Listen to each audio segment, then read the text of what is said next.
I really felt that we needed to diversify the field in education.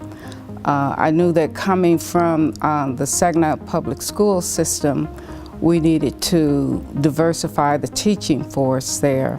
We also needed to diversify the concept of how children viewed themselves and how teachers would be a benefit as to understanding the culture within that school district, as well as any other urban school districts. So I saw that as a big calling. How could we help?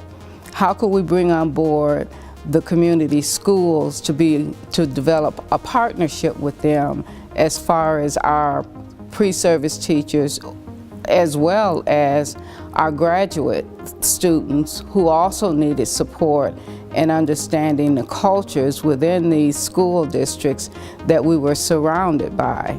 Since I came in as a special education teacher, professor, and my background was in special education, learning disabilities, as well as emotional impairment, I always looked at diversity as one of my calling. But I also saw that in order to help with special education, it still needed to be diverse.